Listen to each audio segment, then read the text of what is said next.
Are you feeling spiritually lost, like you've tried everything, YouTube videos, online courses, even meditation apps, but still something is missing? Wondering, is this all there is? The world is loud and chaotic, and your soul is overwhelmed, craving inner peace, but you can't find your way back to yourself. This is exactly why I created the Kriya Yoga Masterclass and my proven soul coaching system to help people just like you. This isn't a video you watch and forget. It's a daily spiritual lifeline that brings you back to your soul. So if you're done feeling lost and you're ready to start transforming, then come join us. This is more than a course. This is your lifeline. Go to KriyaYogaMasterclass.com. Kriya Babaji Namo.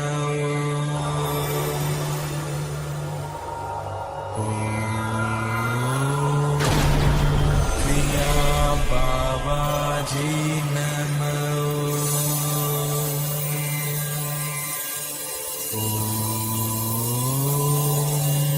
Kriya Babaji Namo.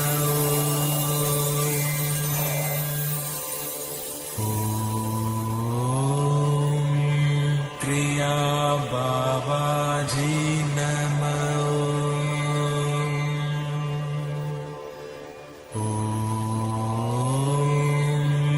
Kriya Babaji Namo.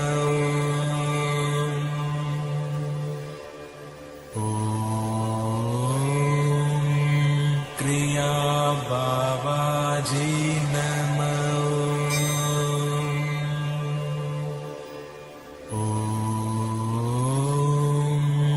Kriya Babaji Namo. Welcome to our September 10th Vedagurudev's live Kriya Yoga Q&A Satsang here at the Kriya Yoga School. So the YouTube chat is now open. You could put all your questions in there.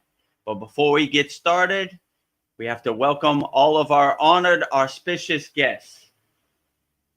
First, Goddess Lakshmi Devi, the goddess of infinite wealth, prosperity. And I will say her mantra 3 times wholeheartedly with love and devotion. Om Sharim Klim Lakshmi Narayana Biyam Namaha.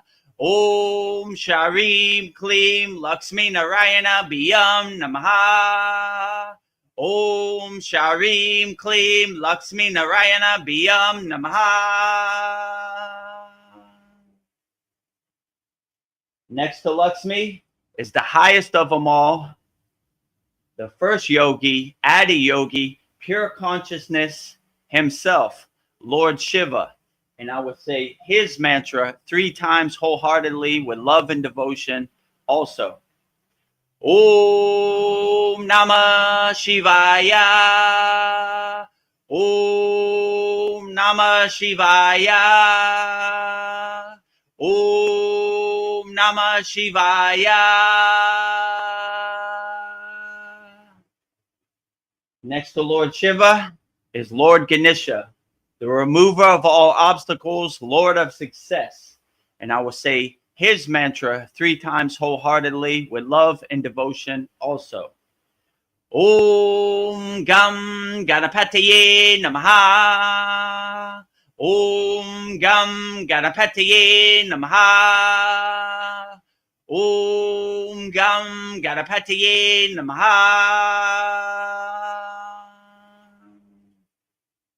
And in front, the fountainhead of Kriya Yoga, the Kriya Yoga North Star, the deathless, immortal Himalayan yogi himself, Babaji, our beloved Satgurudeva. And I will say his mantra 3 times wholeheartedly with love and devotion also. Om Kriya Babaji Namo. Om Kriya Babaji Namo. Om Kriya Babaji Namo.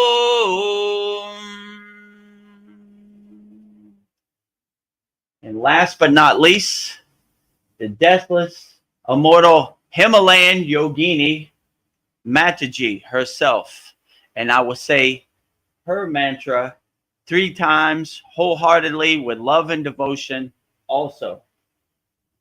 Om Kriya Mataji Namo. Om Kriya Mataji Namo. Om Kriya Mataji Namo. Now that we have welcomed all of our auspicious, honored guests, now it's time to start our September 10th Vedgurudev's live Kriya Yoga Q&A Satsang. Welcome, Veronica. Namaste. How are you today?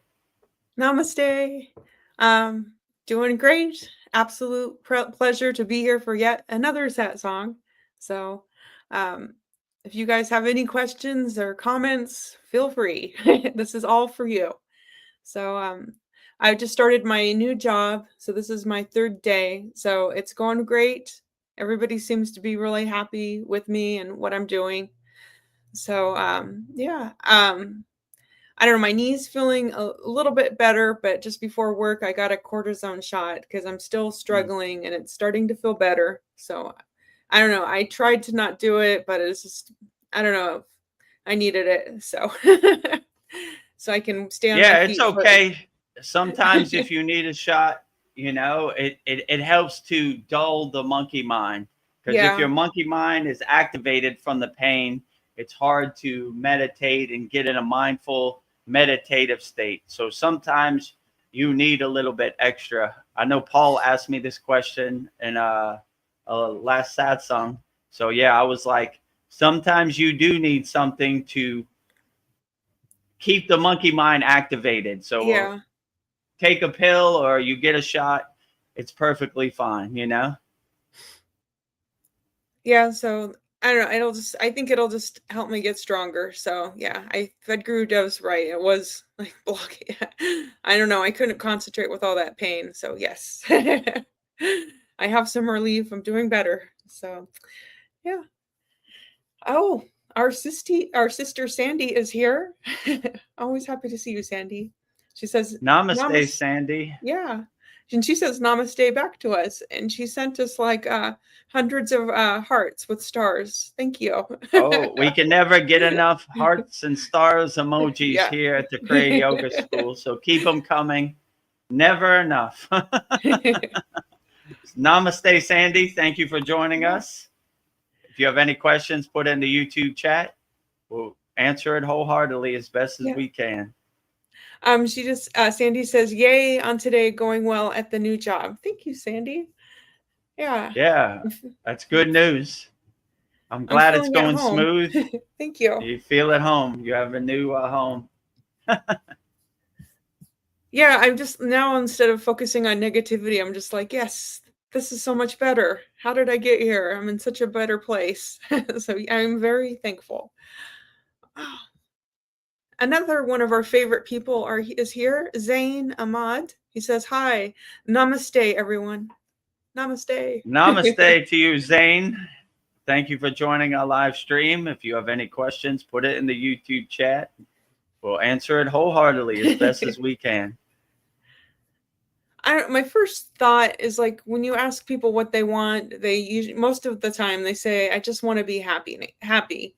So it's like finding happiness. I think most people, I don't know, they want to be happy, and then how do they go about it? They go about it through their career, money, status, acquiring all that material wealth, or seeking fame and attention, hoping that that's the key thing that's missing that will make them happy. And I don't know, and just, you know, maybe having a family, losing weight so you're attractive and people love you, and all these things are temporary, and we're just like chasing these things. And I'm coming to realize that it's just like the internal things I've always done have been a much more lasting happiness, like getting lost in painting, or going outside for a walk, or meditation, or sleeping.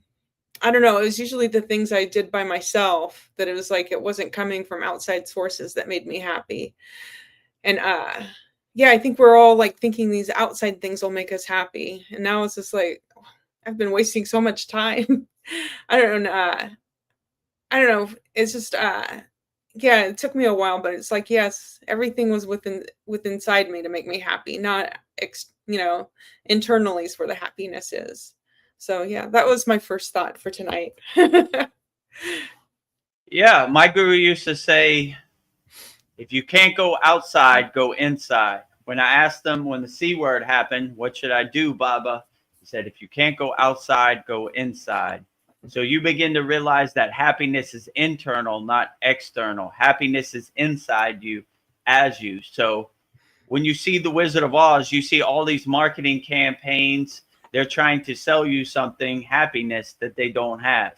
Buy a Big Mac. This will make you happy. Buy an iPhone 26. It'll make you happy. Buy this car. It'll make you happy. You know, do this, do that. They're trying to sell you happiness that they don't have. And once you unlock and realize the happiness is inside you as you, then no one can sell you happiness, because you begin to see they're trying to sell you something that they don't have. And how could anybody give you happiness when you realize it's inside you as you? So once you come to the profound realization that happiness is inside you as you, and you have happiness inside you, you don't need to go anywhere, spend no money or do anything. You just close your eyes and go to your happy place. In our Kriya Yoga Masterclass, we have a very profound meditation, which is called Ananda Bliss Meditation. And it's basically going to your happy place. And you are the creator of your happy place. Like Sandy said before, you are the co-creator. God is the one creator, and you're partners with God, and you create this beautiful, blissful, joyful place inside you as you. So you don't need to spend no money. You don't need to get on an airplane. You don't need to go anywhere, do anything. Just sit on the side of your bed or sit on your meditation cushion and go to your happy place.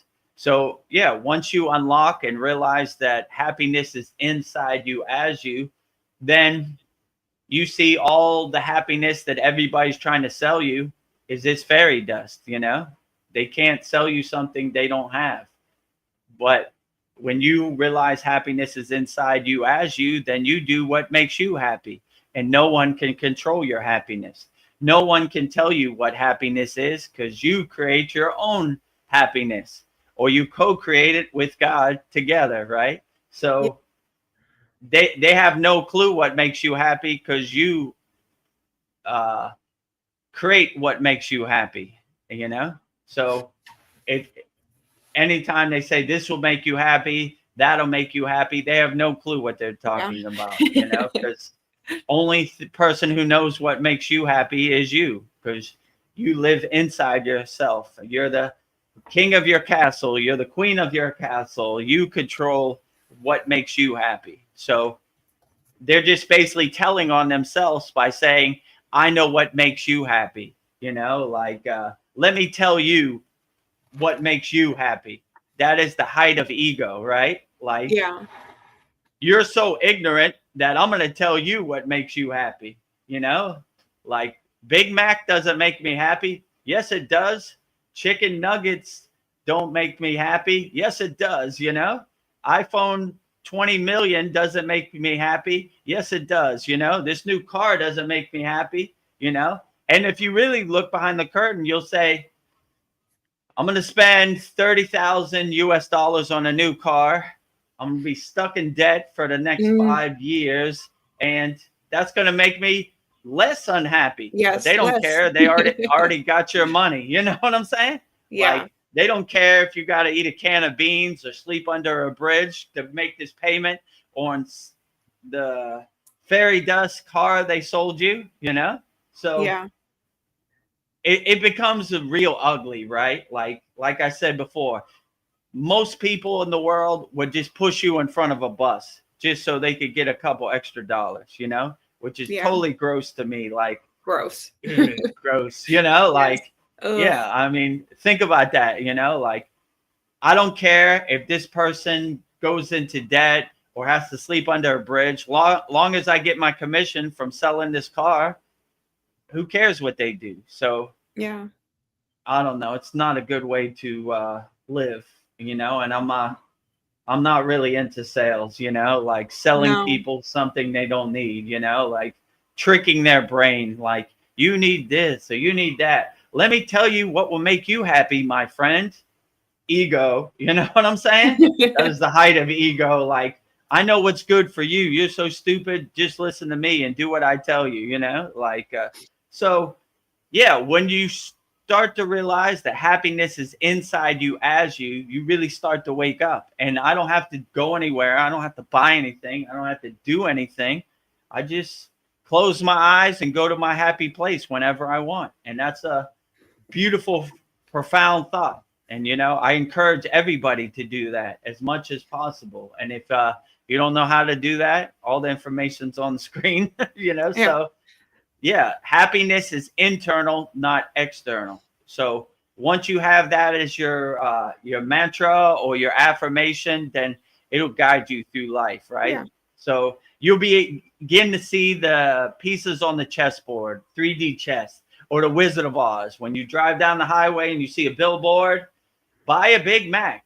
It'll make you happy. You'll be like, there it is. There it is. That subconscious psyop trying to trick my brain, not going for it. Happiness is internal, not external, Good one. You almost got me, but I'm raising my frequency. I'm not dwelling in the lower chakras or the lower emotions or the lower instincts. So you begin to start becoming more aware, more conscious when you see these psyops, these narratives, out there, right? Anytime it says happiness, you know what it is. They're trying to trick your soul into making a financial decision that it probably shouldn't, because your soul always wants to be happy, right? So it tricks you, right? Anytime they say freedom or happiness, it's a direct psyop talking to your soul, because your soul always wants to be free.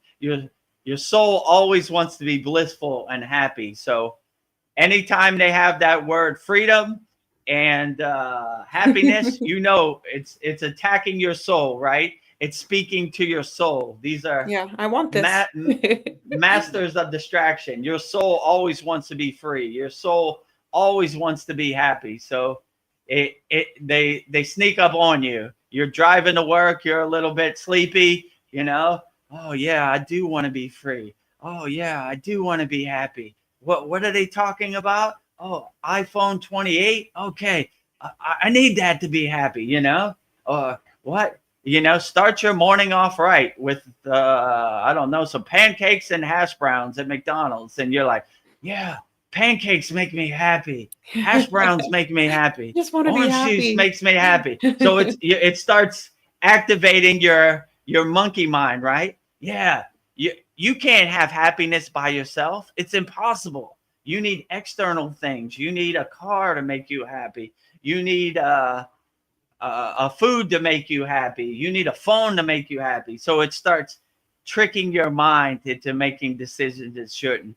But if you're aware and you have your shield up, you're like, that's just a piece of metal. It doesn't make me happy, My neighbor doesn't even care what car I drive. They got their own life. They're doing their own thing. I'm not thinking about just your car. Wasting money to stroke my ego. I don't need to stroke my ego. I buy the car I like. I buy the phone that does what I need it to do. I do whatever I want, I'm a free bird. I don't want to be in your cage. I don't want your happiness story to become my happiness story. So if you can have that discernment, that discrimination, and that awareness to create some space between you and that narrative, you'll fly through life like the wind behind Superman's cape. Yeah. You won't care about none of this. Nope. None of this makes me happy. Fake. Yeah. So just keep rolling, Happiness is internal, not external. I just want to say that you're not trying to sell something, Kriya Yoga, to people that don't want it. It's just here if you want it, and you offer free school. You offer yourself as a resource. So Kriya Yoga, it's here if you want it. But yeah, we're not trying to sell you anything you don't want. So Yeah, I'm not trying to pitch anybody, like when you're ready, we're ready. It's here, you yeah. choose which one or none. Maybe none works for you. Yeah. That's fine too. If you want to support our Kriya Yoga family, join our YouTube channel at Vedagurudev. Join our free school. These are all free, join our group. And if you really want to make a financial commitment, join our paid school. But it's Yeah. not necessary. I just want everybody to be happy and get help. If you like the words I'm saying and it helps uplift you in your daily life, that's great payment enough for me. So I'll let you choose. I'm not going to try to Yeah. sell you a used car, like come to the Kriya Yoga School. Yes. I'll magically enlighten you and you'll be able to manifest the lottery tickets and all that, Yeah. No, none of that. I'll give you some tools to help you in your daily life and to integrate into your daily life. And hopefully you live a great life and realize happiness is internal, not external. And that's great enough payment for me, I mean, I enjoy the fruits and benefits that all of our members get more than the money.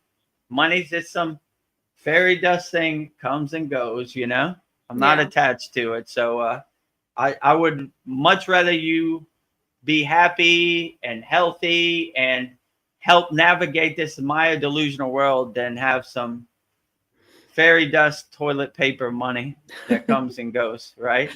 Like I Yes. said before, my favorite Ramayana Maharishi story is when he got to the place of his ashram, took all his rupees out of his pocket, threw it right into the water. Said, I never want to touch this dirty money again. And he sure got his wish. And I thought that was a beautiful thing. When we were in the Himalayan mountains, we didn't talk about money at all. Zero. Yeah. It, What do I it, need this it dirty wasn't money even for? on the top 100. There was no need. It was unnecessary, Yeah. right?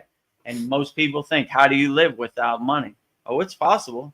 There are thousands of yogis, agoris, sadhus, lamas, Buddhists, all kinds of people doing it on a daily basis. Even in the country I live in, Thailand, every morning at 6 a.m., the Buddhist monk walk barefoot, and they have a little bowl that they open it up, they give you blessing, you put food in there, or you put some money in there, whatever. I've seen people put like toothbrushes and like razors and stuff that they could Oh, use in wow. their daily life.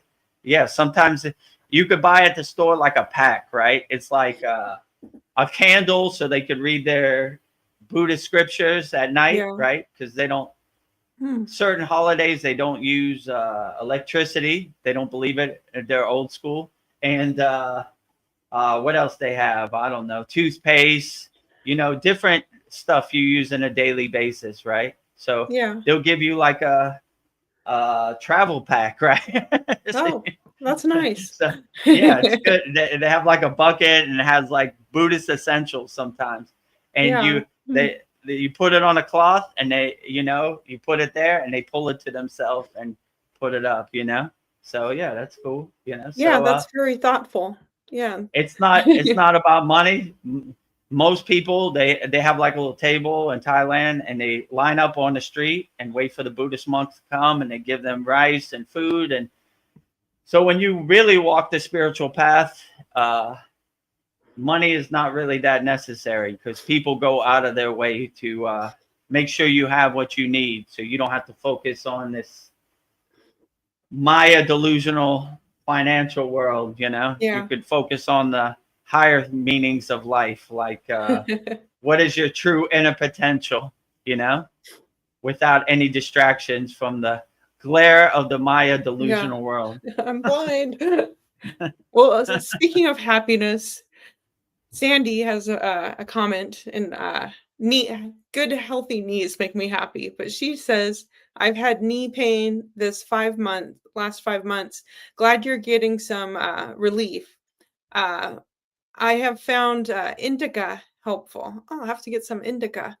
Also Hmm. have been working with Archangel Raphael. I'll have to hook up with him Oh, too. Raphael. Nice. So she says it makes so much sense, Veronica. Well, thank you, Sandy, my soul sister. Yeah. So invoke Archangel Yeah. Raphael. I like them all. When I told the story, I had an audience of archangels and seraphims, which I don't know where it came from. I don't invoke them or say any mantras, but they made it aware that I was part of their soul family, right? So Archangel Michael is, you, in my perception, is the leader. He wouldn't say that. He would say we're all equal. So I asked who was there. Archangel Michael, Archangel Raphael, Archangel Uriel, Archangel Gabriel, and behind them, Seraphim, which, look up what Seraphim looks like. A bunch of Yes. eyes, I will say. I'll give you a clue. Millions of them. But so I thought that was cool. So now I have a deep love and affection for archangels, because I was unaware that they were part of my soul family. I mostly pray to Hindu gods, Shiva, Lakshmi, Ganesh, Babaji, Mataji, all Kali, all of the above. So they made themselves aware. So yeah. I like to acknowledge them every chance I get. So anytime I hear Sandy mention archangels, I say, I acknowledge you, the great Archangel Raphael. Most Archangel Michael gets all the shine, but Yeah. I like to give the spotlight to the other archangels. They would all say they're equal anyway, but like any chance I get to shine the light on Archangel Raphael, I like to send my unconditional love towards him and towards all the archangels, all the seraphims, all the ascended masters, all the light beings out there. You're doing the greatest job of all. Keep up the good work. Thank you. Don't give up on us, mere humans. We need you. Don't give up, right? Sometimes I think like they're looking, oh, this guy Vedagurudev, here he goes again, Don't give up on me. I'm trying to catch up, right? I'm like that little dog following behind Babaji. Babaji, Babaji, Babaji. He's like way up in there in the distance. Slow down, Babaji. Slow down. Slow down. I'm catching up. Right, hold on. My little peanut brain can't catch up to you. I'm trying, Come on, Vedagurudev. Let's go. Okay, all right. Push you up. Give me a second. I'm trying to catch up. I'm coming, Babaji. I'm coming, Babaji. Slow down. I'm trying to process this. You're like, my child, hurry up. I love you. My child, you're lagging behind. I'm trying to make sense of this, Babaji. Slow down a second. That's why I always say Babaji is 2 years ahead of me. I'm just trying to catch up to him, right? Like, yeah, it takes a little while to clear out the blockages, and I just basically stopped trying to make sense of it. I surrendered to it. Like, that's what we're doing. That's what we're doing. I'm not gonna get in my way or try to make sense of this. I'm just gonna get out my own way, and wherever the path takes me, that's where I go. So here I am today. Here you are. Sandy, my beautiful sister. She says, Veronica, if you're up for it, would you kindly talk to us about some of your art paintings? Yes.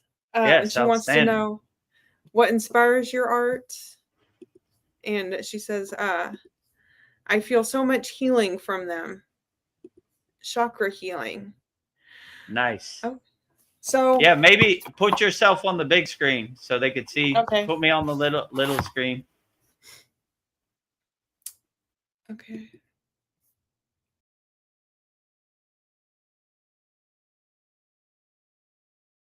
Add me, and then I will add Vedagurudev on the little screen.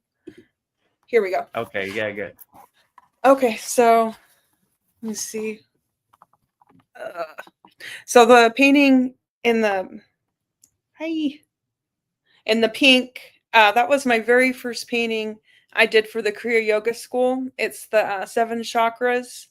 I have the root flower opening up, and then it goes to the the second flower, it is the six petal flower. What's the name of the flower above the root? Oh, Sahadastan, the sacral Yes. chakra. So the root And then, chakra, the sacral chakra, then the navel chakra, the manipura. yes.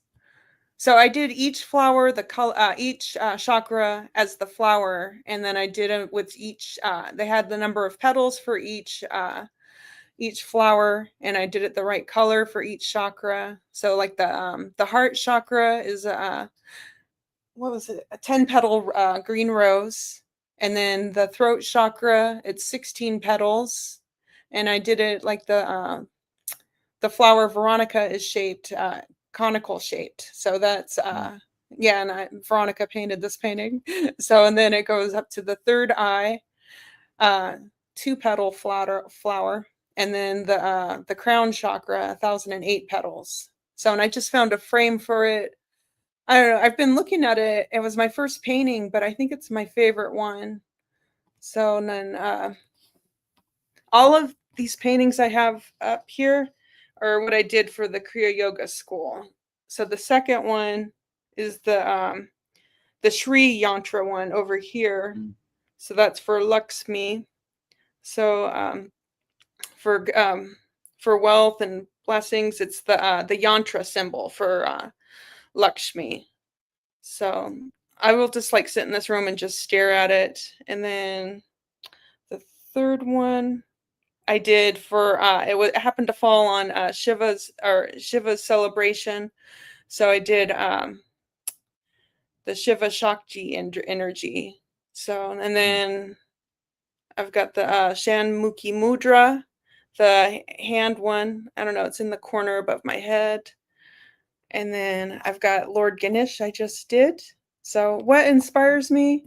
I don't know, Kriya Yoga inspires me. I'm just like learning everything about Kriya Yoga, and it's like such a big subject.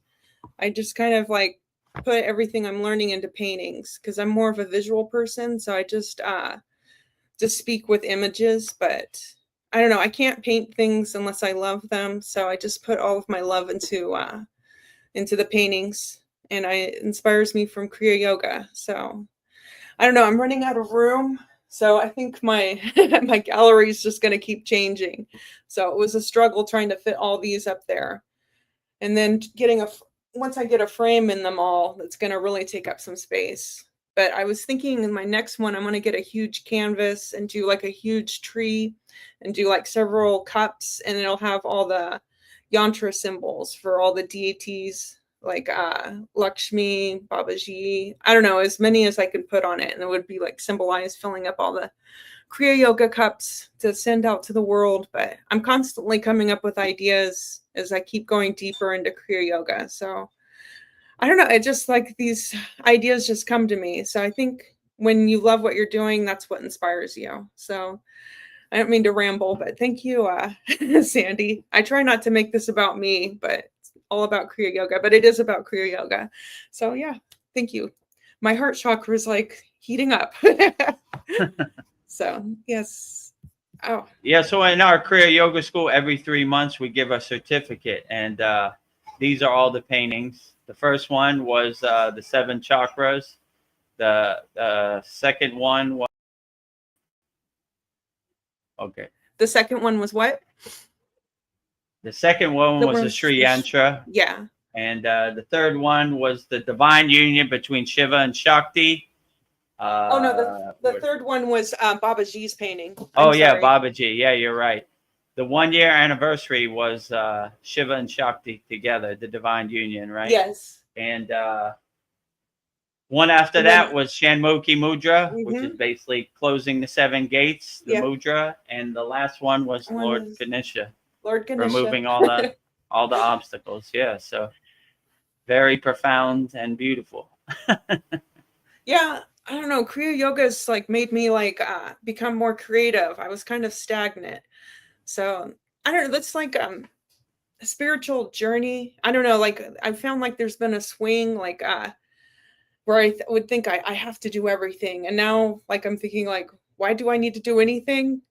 but I like, what's the point? But I don't know. I've like kind of been in a hermit stage, but it's like now I ask myself what's calling my soul and what feels honest. So I feel like my art, I just want, if it feels honest, then it's authentic and it feels good. So I'm not trying to be a famous artist. I just want whatever feels good. Now is what, and what is calling me. I'm not trying to like chase after anything. So I thought that's an interesting thing when you get on the spiritual journey. It's like you're doing things for a different reason, not for fame or anything. I don't know. Like, I don't know. Yeah, like the spirit, once you get deeper in the spiritual journey, it's like you kind of like you don't care anymore. You care, but you don't care. I don't know if you wanted to speak on that. I'm kind of rambling. Yeah. Like, I really liked what the enlightened yogini Anandamai said. What difference does it make? So Yeah. once you get on the spiritual path, you just go with the flow. And like, I never planned on this. I never planned on having a Kriya yoga school. I never planned on teaching yoga. It just kind of pieces of the puzzle fell into place, and I just went with the flow. And like every day I wake up, I said, all right, Baba G, how you going to surprise me today? I know it's going to be interesting, but I'm up for the challenge. Let's get to work, you know? And, you know, I always say Baba G is driving my car. I'm just watching him drive me around. I'm the detached witness sitting in the passenger seat. Like, I take no credit for any of these things. All the glory to Baba G and, you know, all the ascended masters and all the spirit guides and light beings. They're sending me a stream of consciousness. I take no credit for it. I watch these satsangs back and I was like, that was interesting. I don't talk about things like that. You know, where did that come from? So I don't take no credit for it. So yeah, when you really raise your awareness and raise your consciousness, you'll be surprised. It's unlimited what you can accomplish and get done. And you can do things that you never thought you could. I never thought I could sleep in a cave or, you know, climb the Himalayan mountains. It just wasn't a thought it ever happened in my mind, you know, but anything is possible. Anything. So when you realize your true inner potential, you realize that what can't you do, not what can you do. You can do everything, you know, if you put your mind to it. Your physical body might have some limits, but your higher consciousness is unlimited, you know. You could do anything if you close your eyes. So yeah, so I don't even know how any of this happened. You know, I take no credit for all of it, you know, so. Yeah. Sandy has some comments for us. She says, wow, I'm receiving this beautiful healing from your art. Thank you. Listening. Nice. Outstanding. Yeah, I'm very inspired by Veronica's art also, you know. When I look at it, I was looking at the Ganesha one we had last week, and I was like, whoa, blew me away, right? You know, the way Lord Ganesha's eyes go right through the text and everything. Yeah. Maybe put it on the screen so they could see it. Let me see if I can find it. Share it. Okay. No, I mean go to media assets and just click on that one. Yeah. So yeah, you could see one of our certificates. Yeah.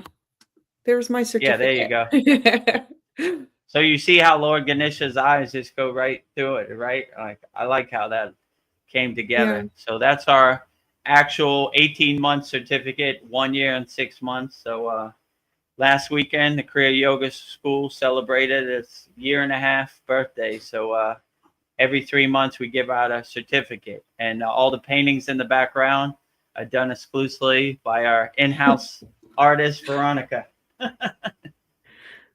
Yeah, that's an interesting story. Like the first 3 months you messaged me, it was like 3 days before that you were doing the class for the 3 months. I'm like, can you paint this? And I was like, I was just thinking to myself, I don't know if I have enough time to do that. And then I just kind of had a conversation with Babaji in my mind. I'm like, if you want this, I need your help. So, and then I felt like some energy starting from my spine, going up my back. And I don't know, I just started painting like all night. And so I finished it within 24 hours. But Yeah. I thought this Yeah, I'll also Vedagurudev's add to that crazy. story that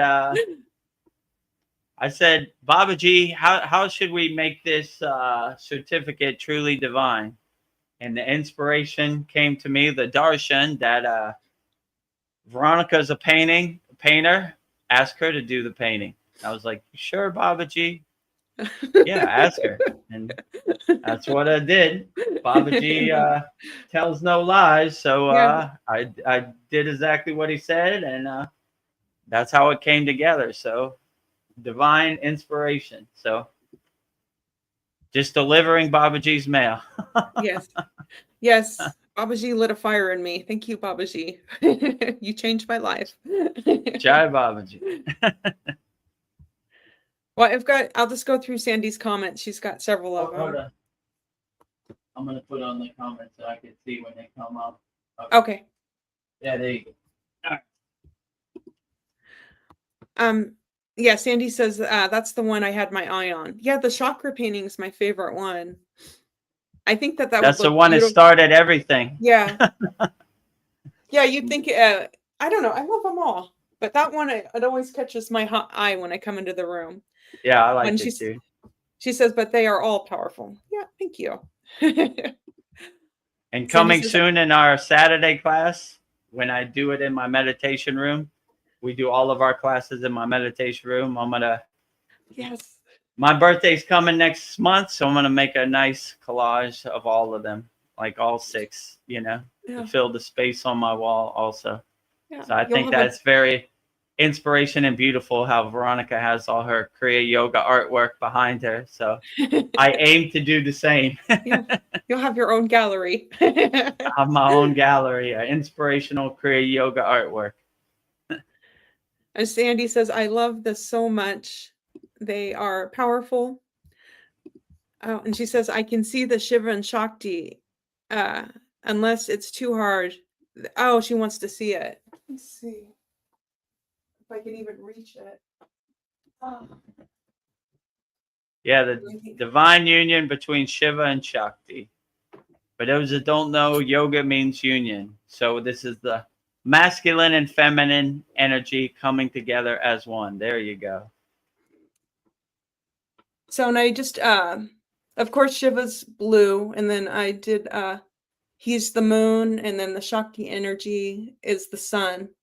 So, and I just made their energies form together. And originally, I was going to have the trident between them, but it worked out. I'm like, I ran out of room. I'm like, why don't I just make it their, the hood of their crown, their snake coming together, and it's like forming one. So, like Shiva and Shakti is like half male, half female. So I tried to put it in a visual form that they're becoming one. Yeah. I don't know. I think Shiva Nice. Shiva and Parvati, Shiva and Shakti, it's the greatest love story ever told. So True. yeah. Right. Like Shiva Angi said before, without the Shakti, the world just falls apart, Yeah. That is the glue that holds the energy together, right? So without Shakti, the energy, the universe just falls apart, right? So it's the energy, the glue that holds everything in place and keeps everything moving smoothly. So with only Shiva, you only have half of the equation. You need some balancing Shakti, some masculine and feminine, some Ida and Pingala, So we need both. And this was a profound message that my guru gave me. He's like, too much masculine deities you have mantra diksha for. You need mantra diksha for some feminine energies, right? So now I have balance. I have equal feminine and equal masculine deities. So to balance me out, right? Yeah, we've got to have balance. Oh, Sandy says hermit life. I know, sister. I feel like this is the most human interaction I have is when I come onto these satsangs. I just want to be in my cave. And you know me, I definitely want to go back to my cave. Yes. trying to serve my time in the Maya delusional prison of the 3D world, and hopefully I can go back to my cave. You know, I did my time in prison. I'm out. Yeah. I'm going back. But yeah, it's inspirational for me to answer questions and contemplate on people's questions. So I'm grateful for that too. You know, so I need the balance also. Maya delusional world, cave life. You know, half Yeah. and half. 1 foot in, 1 foot out. You know, in the world, not of the world. So that's a profound Yeah. teaching I need to learn also, you know? Yeah, it's not easy. um, Sandy says, nudge from the universe. You are a healer. Cool. Thank you. I've never thought of myself as a healer. So thank you. I'll cultivate this. I don't know. Yeah, I would love if my artwork like healed people. That would be amazing. Well, I'm sure a lot of our students and me included are healed by your artwork. Oh, It gives thank me you. great inspiration. So you're on the right track, I would definitely Yeah. say. So, you know, what they Oh, used to say, you're a poet and you don't even know it. you don't You're a even know healer and you're a healer it. and you don't even know it, right? Yeah. Indirectly, right? Yeah, it was all inside me, not outside me. Oh. Oh, Sandy has a question for you. She says, Okay, great. do you believe your higher self offers judges from the time we are children? I remember getting the message on a regular basis as a child that I have to use my voice. And nudges or messages. Yeah, so your higher self, when you this was the hardest thing for me. I had to clear out all my blockages and my walls and my obstacles and resistance because they were sending the messages. I just wasn't getting it, right? They were delivering the mail. I just wasn't checking my mailbox. So once you start doing your inner work, you start getting more of a clearer radio signal, right? In the beginning, in my case, for sure, it was all static, right? Like I can't hear anything, right? But as I started doing my inner work, I started clearing it out, and the messages started to become more readily available. So once you have what they call in yoga a darshan, or you get like inner messages, then yeah, you'll be surprised what it could do for you. And in my case, like I said earlier, I didn't even know how I got this far on the spiritual path.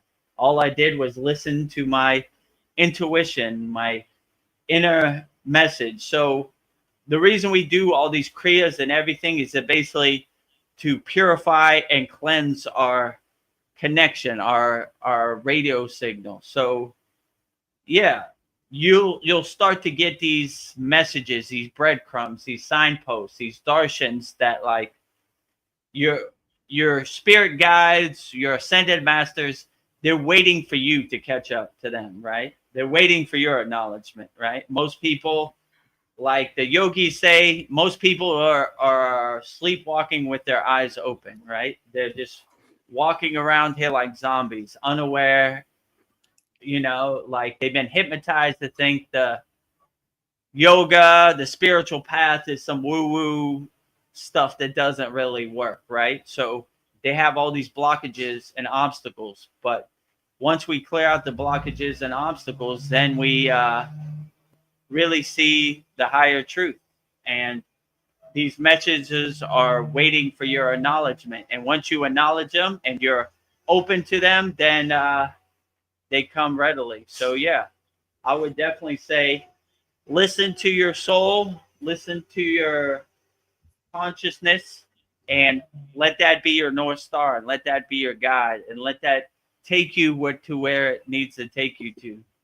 And that's always served me good in my life. I don't try to really overthink it.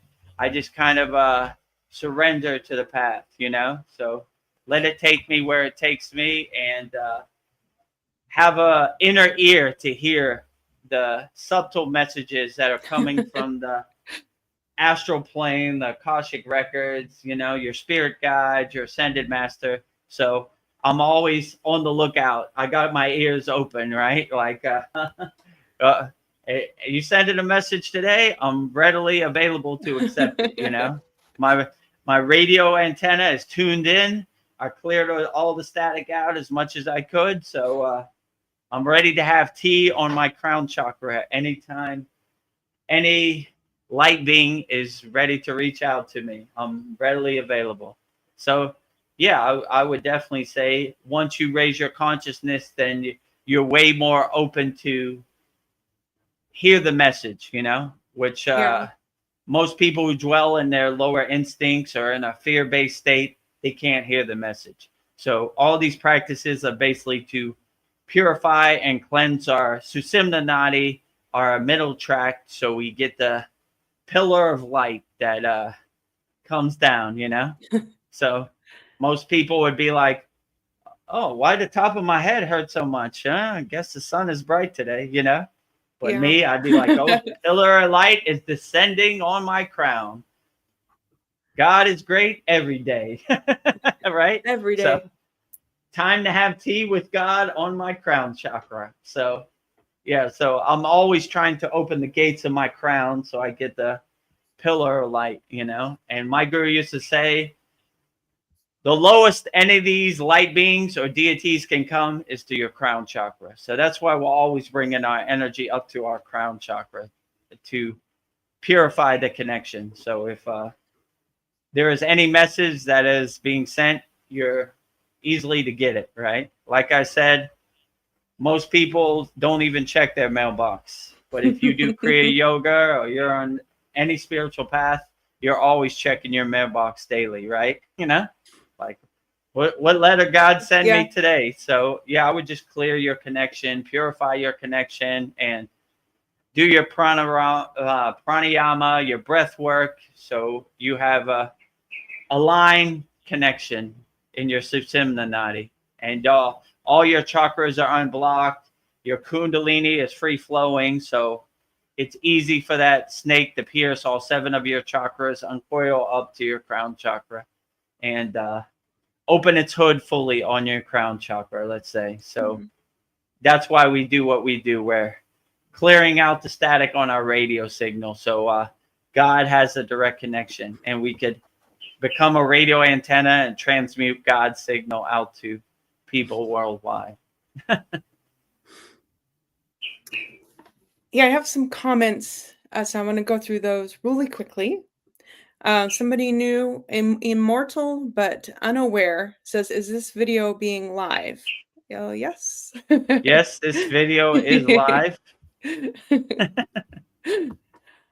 Sandy says the divine masculine and feminine working together is beautiful, as a beautiful thing and powerful. Yes, it is. Yeah, absolutely. The divine union between Shiva and Shakti is the most powerful thing I could think of, or the divine balance of the universe. Shakti, the feminine, Shiva, the masculine, coming together. Ida, Ida, left side, Pingala, right side, coming together. So always balancing the solar energy and the lunar energy, balancing each other out. So yeah, like I said, Shiva Angi said before, from the yogic perspective, the Indian perspective, the Vedic perspective, is that without Shakti, everything would fall apart. So she's the glue that holds everything together. So thank you, Shakti, for holding everything together, because we need that divine mother energy to hold together the divine father, because sometimes Shiva is a wild man. He's a nomad. He's a cosmic traveler. So he always needs Parvati to ground him and anchor him and keep him centered and keep him focused, Yeah. So thank you for the great job Parvati and Shiva does. They're a great team together. So we need them both together, masculine and feminine. Sandy says, other than with my partner, this is definitely where I socialize and connect the most. Me too. Oh, outstanding. If you'll show up, we'll always show up. Yeah. No yogi or yogini left behind. So we're glad we can have your audience every Sunday for our Soul Talks live from Thailand Beach, and every Wednesday for our Satsang. Yeah, this is where we get together. Some soul therapy. And who's ever out there on YouTube, don't be shy. Send in your questions in. I will answer them wholeheartedly. No yogi or yogini left behind. So it's a pleasure as all mine and Veronica to be a lighthouse to all ships lost at sea or have questions on the spiritual path. I'm glad we can have a platform where like-minded yogis and yoginis can share experiences and ideas. What a beautiful thing. Yes, Sandy says, honestly, I felt and happily received healing. Ah, nice. Nice. Outstanding. Mission accomplished. Yes. Oh, and she says, yes, same with me. I hadn't checked the mailbox till 2019. That's over 40 years. Oh, I'm with you, Sandy. I didn't check the mailbox for over 40 years too, you know? And then when I did check the mailbox, I was like, man, I was so stupid. I was just walking around this earth like a zombie, like an NPC. I should have checked my mailbox a lot earlier, you know? But the water under the bridge. I'm here now, so let's get to work. You know, I could dwell on why I didn't plant a tree 10 years ago, or I could just plant a tree today. So I choose to plant a tree today. Like, all right, water under the bridge. It took me a while to get here, you know, but I'm here now. So let's help as many people as possible, and check that mailbox on a daily basis, because who knows when God's sending you a letter, you know? My mailbox was full from letters from God, and I never checked it. So I'm catching up to him. Give me a second, God, to read all this mail. I didn't know it was there. I wasn't even aware of the mailbox. Now I am. The spiritual mailbox. It is full. Sandy says that singing has always come easily to me. I'm being guided to help heal with my voice. Oh, that's nice. Beautiful. Outstanding. Yeah, so me too. I used to hate to sing, but now I'm on the spiritual path. I look for every opportunity to sing as many mantras as possible, to sing wholeheartedly. I mean, I don't even know where I got my singing. They call it bhakti, right? Which is devotion, you know? So, or bhava, sing with feeling, right? So I don't even know where that came from. Just one day, Babaji flipped the switch on me, and I just started singing, right? Like I was always the person in the yogi group who sat in the back, especially when singing time. Like, don't call on me, don't call on me, don't call on me. Vedagurudev. There it is. But soon as I started embracing it and started loving it, I looked for the opportunity. I had my hand up first. Who wants to sing? Me. You know? Vedagurudev, give somebody else a chance. Okay, you know, I'm here whenever you're ready, you know. So, you know, when you march up the Himalayan mountains, it's good to have these songs in your pocket, because it helps pass the time. And, you know, it's nice to sing to the invisible, higher enlightened beings that are in presence, you know. So I always look for the opportunity.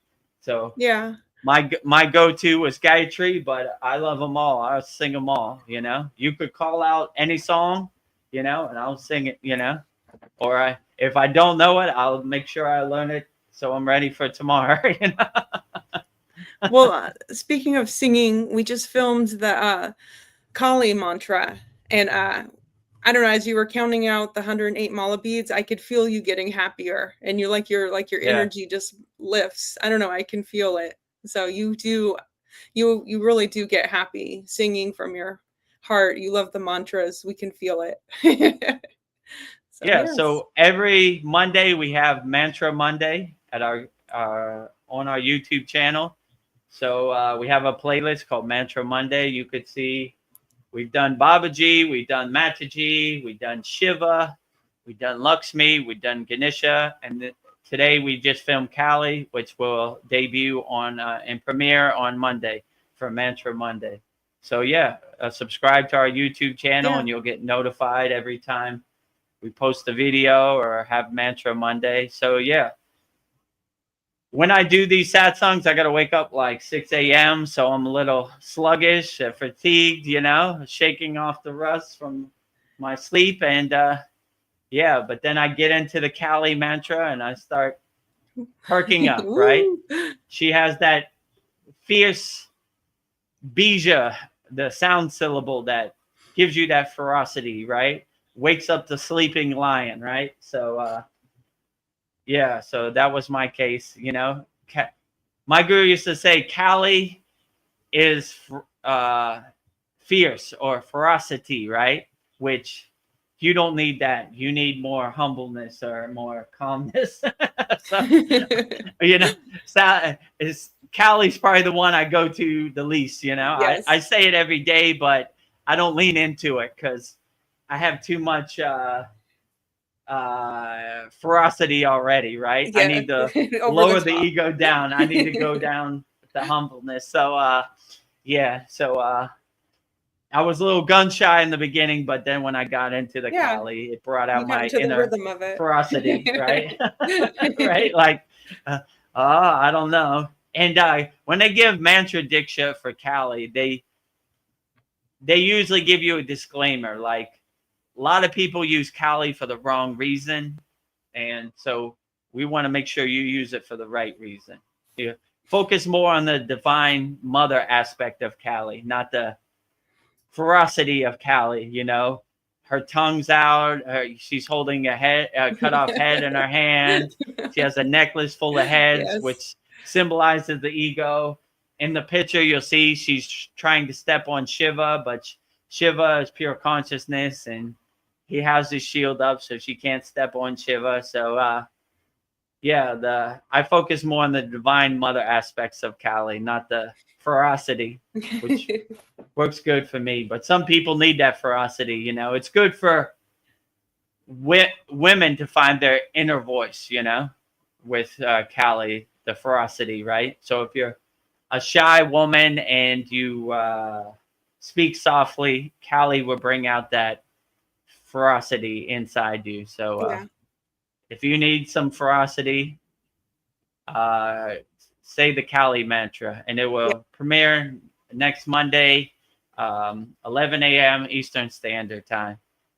108 Raksha beads, 1 mala, all of our mantras.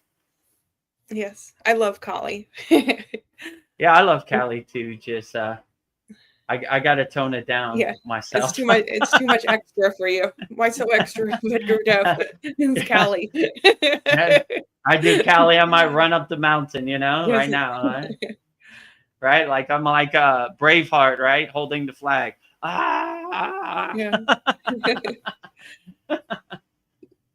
Kali, Sandy says that Kali also helps with courage and strength. Yes. Yeah, that's cool. Absolutely. Yeah. It helps give your inner voice, your inner courage, your inner ferocity that's kind of dormant in most people, especially in women, right? They're more soft spoken. So if you need your inner voice to come out, your inner courage, always call on Kali. She's fearless, right? She has that ferocity, that fierceness, right? She's not scared of anything. So if you're ever in a fear state, call on Kali. She'll delete all your fears. She's not scared of anything, right? Bye-bye. She cuts off the ego's head and holds it up in her hand so the whole world can see. Look at me. I'm not scared of anybody. She has her tongue out and everything. She's usually depicted as all black, So, yeah, don't make Kali mad, Tread lightly around Kali. Well, when you were talking about opening up the chakras, that got me thinking about frequency. Like if you want to increase your frequency, I think you have to open up your chakras from the go in order from the root up to the crown. And I was thinking, I don't know, like frequency, I can think of someone and they're thinking of me at the same time and they'll call me. That's a frequency. I feel like gets more powerful when you like clear everything out. And I was thinking like Yeah, I can like even walk into a room and I feel the energy shift, or I can walk into a room and I can tell if it's good or bad. So I was thinking like because I'm matching my frequency, I can whatever I can manifest whatever it is that I want if I just match that frequency. But I feel like you have to do a lot of internal cleaning. So I don't know. People ask, why do I need to open up the chakras? And I was just thinking, it'll like it's everything. It will like open up the whole world to you if you open up your chakras. Like you can match your frequency, I think, to really match it to whatever it is that you desire. I know that's like a manifestation thing, but yeah, I was just thinking, I don't know, like the frequencies that's where it's at. You've got to that's opening up your chakras, then you're in line with everything. So I don't know, Yeah, that was just a definitely. thought I When had. you when you open your chakras, we have direct sound syllables. They're called bijas, right? That really blossom your flowers in all seven of your chakras, right? So we basically start at the root. We cleanse the root chakra, which is called the Muladhara. Then we go up to the sacral chakra, which is called the Sahadhisthana. Then we go up to the navel chakra, which is called the Manipura. Then once we get to the heart chakra, the Anahata, we cross that spiritual bridge. We've cleaned all the lower floors and the elevators going up to the top floor, right? So yeah, when you start, in my case, my lower three chakras were very clogged. So I had to do a lot of cleaning and purifying of my lower chakras. So, but we have excellent bijas in our Kriya Yoga school that really go straight to it, right? We have many people in our Kriya Yoga school who have taken different programs and they've learned different bijas. And when they've done our program, they said like, yeah, these are the real bijas that I really feel, right? So not the fake woo-woo ones. I'm not going to say no names, but Yeah. when they told me, it almost made me laugh. I was like, I've never heard anybody say that in the Himalayan mountains. And if I told them that, they would laugh.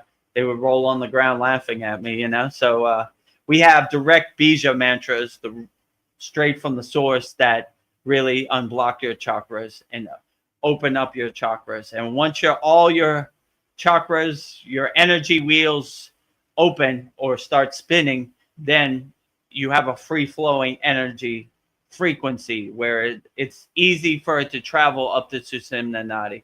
And it's important to open all seven of your chakras before you start doing your Kundalini work, because your Kundalini is like a dormant snake that's sleeping in your root chakra. So if your chakras are blocked, it's going to stop. The elevator is going to get stuck on a certain floor. So you need to blossom that. So your Kundalini is easy to pierce all seven chakras, So the flower is open. If it's blocked, the Kundalini gets stuck there. So we don't have any Kundalini problems because all of our flowers are open and it's easy Yeah. to uncoil and free flow. So yeah, I would definitely say align yourself with frequency, and you'd be surprised how you can harmonize yourself to get what you want. Your requests become to crystallize because you're on the same frequency as your request, right? If your request is up here and you're down here, you're not going to align yourself with that request. So people who say they manifest, I look at their technique or so-called technique and I'm like, nah, like Yeah. I've actually seen people manifest and that's not how they do it at all. It's misinformation in my opinion, and these are Yeah. highly evolved, enlightened beings. So, they would definitely have more knowledge than anybody else about this, but these become like magic tricks, to manifest anyway, right? Most yogis look at them like unnecessary, like, why do I need to do that? I don't want to be a circus clown on TV. Look at me, I'm levitating or whatever, Yeah. like this is an ego play. So, when people talk about manifestation, I've seen like I don't know. A lot of misinformation on the internet, you know. I saw this one guy with a do-rag. He's like, let me tell you how to manifest. I was like, what? Like I'm scared. Let me get out my whiteboard. You know, you put the 1 up here, you put the 6 down here, and then pi equals EMC square, and then you manifest what you want, the lottery. And I'm like, okay, dude, it doesn't sound right, but You just need a good graph. luck. Good luck to you. I'm not going to comment. I'm not going to judge you, but not for me, you know? So I don't know. So Many paths. yeah, many paths. I mean, if it works for you, why not? But yeah, so I would definitely say align yourself with frequency, you know? When you align yourself with the sound syllable or the bija, you'd be surprised, you know, how much clearing out it takes. In my case, in the beginning, my lower chakras, my lower floors on my building were very dirty, you know? I was a hoarder. I was a pack rat. So it took a while to really clear them out. But once I did it and did the inner work, then I really started to. So I would say start from the bottom, the root chakra. Then once you feel that's clear, you know, it's like cleaning your house. Go one room to one room, you know? Like don't try to clean the whole house at one time, you know? Wait for one room to be clean and go to the next room and the next room. So like that's basically what we're doing. But the sound syllables really help to clear it out, you know? My guru used to say, go down to your basement and open all the windows, sweep out all the dust. You have many boxes blocking your doorway to God. So throw all that away. It no longer serves you. So yeah, do your inner work. Go down to your basement, clean it out. If you need some techniques, go to our free Kriya Yoga School or subscribe to our YouTube channel. We'll get you on the right foot, you know, for free. Yeah, Babaji in his quotes, he mentions grace and love a lot. And I was thinking those are some traits to master. And like, what is blocking me from grace? What is needed? Is it love? What is the soul made of? And I asked myself, and the only thing I'm thinking that the soul could be made out of is love. I don't know, people push love away because they haven't had great experiences, and then they close their hearts because close the love. We really, as a society, we're not taught about love and the spiritual aspects and nature of the soul love. I don't know, and if you grew up with parents that didn't have a loving relationship, it's like, oh, that's love, I don't want that. And then I don't know, like what you see in movies, I don't know, and I don't know, to know the grace of love can be challenging. Nothing hurts more in my experience than a broken heart. I'd rather have a black eye than a broken heart. It seems like a broken heart hurts more, in my opinion. So I don't know, and like we navigate our lives to like protect our heart. I don't know, push people away, and like I don't know, I guess because to let somebody in is like really scary because it's like you're vulnerable. So I don't know, you feel like I can't risk it. I don't know, the grace to be and accept love is something I think that is something really good to explore. So I don't know, I like that Babaji brings up grace and love a lot. So yeah, it's just something I was thinking about. Yeah, if you see our Babaji's quotes, he's always talking about love and grace, right? That's probably the majority of our quotes, but yeah, I think that's beautiful. One of the most profound things my guru told me, he said, love is not 5 beans in your hand, right? Where you should hold it tightly, right? I can't give away this bean because then I'll have 4 beans. And if I give away all 5 beans, I won't have no beans, right? No beans. Love is unlimited. You should just give wholeheartedly. And if how people react to it, that's their problem. But you always should give unconditional love, unlimited love as much as possible. And if people try to break your heart or anything, you become more of a detached witness. So when people try to hurt you, you say, well, I did my part. I gave love unconditionally. If they don't accept it, or they take it for granted, or they see it as weakness, that's their problem, not my problem. So I would just live wholeheartedly as much as possible, you know? And if people try to trample on your heart or talk bad to you or break your heart, just have your shield up, you know?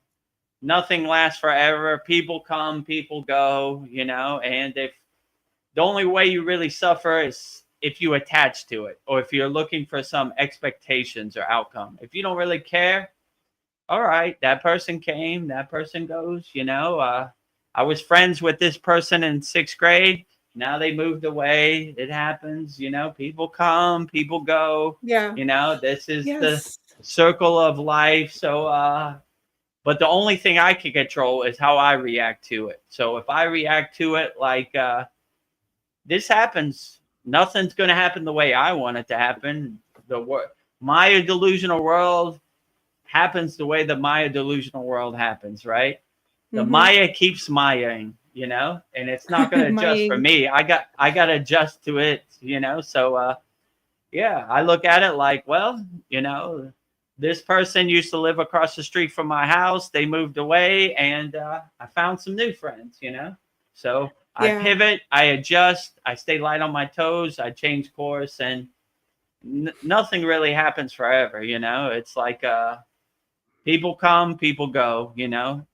The only way you could suffer is how you attach to it, right? So if you realize that's how the world happens, then you really can't suffer. You really can't be heartbroken, because you were like, well, that's the way it happens, you know?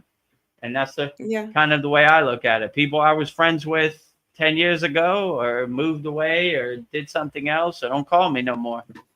It happens. I'm keep going. I keep putting from one foot in front of the other. I'm not dependent on somebody else, right? You know, a lot of people, they invest so much time and energy into their relationship, they don't want to let it go, right? You know, like I've been here for a couple years. I don't want to throw it all away, you know? So then they continue to suffer. But if you're like, well, that was nice, you know, like when you go on vacation, you have a summer love for 2 months, and then you go back to school and you don't see that person no more, you know? Yeah. People come, people go, and the only thing you can control is how do you react to it. So to dissolve your suffering, just look at the Maya delusional world on the stage of life as the detached witness. Like, oh, that's what happens. People come, people go. Yeah. It happens to everybody, you know. I was friends with this person in 6th grade. Now they don't call me no more. It happens, you know. People move away, you know. People move on, you know. It's okay. That's how this world works. I'm going to keep going and be the best person I could be. And only thing I can control is how I react to it, you know. So if you don't want to suffer, become the detached witness, and don't have any expectations, or don't try to force any outcomes. Just let it happen the way it happens, and enjoy it while you can. And when it's over, then it's over. And you say, okay, end the movie. I'm going to go do something else, right? I'm going to go to bed now. The movie's over. Yes, people do come and go. And then I'll meet new people. And then sometimes the new people I meet, they're like copies of the people that I just left. But then like there's like I'll meet some rare people, and it's just like I just know I'm never going to meet somebody like that again, because there are people like that are just like rare treasures. I know I'll never meet somebody like this ever again, because it's like, and then it's like I'm just going to enjoy every moment I have with this person, because I don't know how long it's going to last, because nothing is permanent in this life. So it's like, you'll never, it's like as many peoples in this world, most feel like they're the same, but then there's those few that just stand out. There's just something about their souls that stand out to me. So I just want to make the best of every moment I have with that person. And I can't replace you. So I need to like really enjoy this person, how they're in my life. And I feel like, I don't know, I just want to say my soul is in love with your soul. And I don't know. And I think you should always be in love with the soul, not a face. I don't know, True. like think of Right. love Or the physical differently. form. Yeah. Yeah. You're in love with the energy, not the Yeah. form, you know? Yeah, because we get old, we're not gonna be beautiful anymore. So I'd rather be in love with your soul. Like, I like how all these yogis talk about their body. They call it their junk car, yeah. their physical meat suit. They're not attached to it at all. They look at it like changing clothes, right? Like, all right, this is my vehicle today, Yeah. maybe it's a junk Like, car, maybe it's a space suit, whatever. I'm not attached to it. They always say, not this body, not this mind. Neti neti, which means not this, right? Not this. I'm not this body. I'm not this mind. I'm not any of this. My soul carries on. My energy carries on. So I'm not attached to this physical form. It's just my vehicle that carries my soul around. So yeah. yeah, that's the way they look at it. Neti neti, not this, not Nettiness, this. not That's this. all what they're saying. Neti neti, not this, not this. What are some lifestyle changes we can make to live a more spiritual driven life, you would think? I would say not get attached to the Maya delusional world at all. Become the detached witness. Use your own discrimination and discernment and your own intuition to make choices in your life. Let your soul be your North Star and guide you and take you where it needs to. So, like, most people suffer because they get attached to the Maya delusional world. Why didn't this happen the way I wanted to happen? Why does this or that and that? They get attached to their identity. I identify with my flag. I identify with my religion. I identify with my language. I identify with my country. I Mm, identify with my skin tone. I identify with my car. So they have all these identities, but really none of this really matters. So I would just lead with your soul. Let your soul guide you and be your North Star. Always listen to your soul and laugh at this Maya delusional world like the joke it is, See it on the comedy stage of the universe, right? This Maya delusional world. I always like when Babaji says, death is a joke to me. I am the death of death, right? Like, yes. we're not scared of death. We're definitely not scared of this. So always become a fearless yogi or a fearless yogini where you're not scared of anything, like you laugh at it like the comedy it is, right? And Hmm. if you can laugh at it, you become the detached witness or create some space or distance between you and the conditioning or the narrative or the identities, it won't have as much of a pull on you or as much of a effect on you. You just kind of say, there it goes, Yeah. Oh, here comes Kramer coming through the door. Oh, you laugh at it like the joke it is, right? Ah, ha, ha, ha. There he is, Kramer on Seinfeld. I knew he was coming through that door. I knew it. I didn't know what time or when in the episode, but he's coming, So if you look at all these things and all this distraction and the chaos in the world like that, you're like, I don't care, Yeah. Like, in Kriya Yoga, we only do what serves us in the present moment. So if you go outside your house and you don't see no spaceships in the air, or you don't see no bombs dropping or fire or chaos, it's just ghost stories like, Yeah. whatever. Let me tell you a story about a faraway place, friend. No thanks. I live in the present moment. I control what I control, right? I'm the king of my castle, the queen of my castle, and I control everything over here. You don't Yes. control anything. So, if I don't look up in the sky and I don't see it, it doesn't affect me. It's just a cool ghost story about a faraway place used to lower my frequency and get me in a state of fear. So I'm easily controlled. Yes. We've done It's all like, the thinking for you. Boo, boo, narrative, boo. elite, boo, cabal, boo, whatever, government, gross, gross, boo, boo to all you, right? Boo, boo, Boo. right? Right? Trying to get me into a state of fear and, you know, scared of loss. That's how you suffer. You're scared of loss. I'm going to lose my life. I'm going to lose my partner. I'm going to lose my car. I'm going to lose my job. Blah. If you don't care, then you don't have no suffering, you know, because you're not scared to lose anything. You don't care. So that's why a lot of these yogis, they're called sannyasis or renunciates, right? They don't have no possessions, so they can't lose no possessions. So Yeah. it's a good symbolization, right? I'm not scared of losing my car. I don't have a car, you know? Yeah. I'm not scared I'm of not losing afraid of my you. bank account. I don't got a bank account, you know? You know, all I got is the clothes on my back. You know, I'm not even scared of losing that, you know? If I have to walk through the streets of India naked, then that's what it's going to be.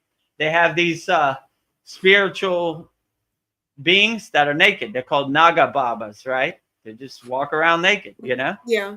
So it surprised me at first, but I thought it was very cool. After a while, I was like, they're really walking the path. Yeah, they don't maybe need more anything. than a gory. Like at least a gory covers up a little bit. They don't even cover up at all, right? And it's like if you go to like a government office, there's like a naked Naga Baba in there. You're like, what? Okay, you know. And they don't really pay attention to. Yeah, they're not embarrassed at all. And I started to see the beauty in it. I was like, man, these are supreme renunciates, right? They don't even have clothes on, you know. Yeah. So I thought Agoris were really walking the renunciate path. These guys are super walking it, right? So walking around butt naked, you know. Okay, nothing to fear. So nothing to fear. It's a good symbolization, you know. I got to do more inner work. At least I cover up a little bit. Most yogis, they have what's called a dhoti. It just basically covers their private parts, you know. But yeah, they don't even have a dhoti on, you know. It's like a thin sheet, like, you know, just to cover it up. But yeah, so God bless the Naga Babas. They're doing their thing.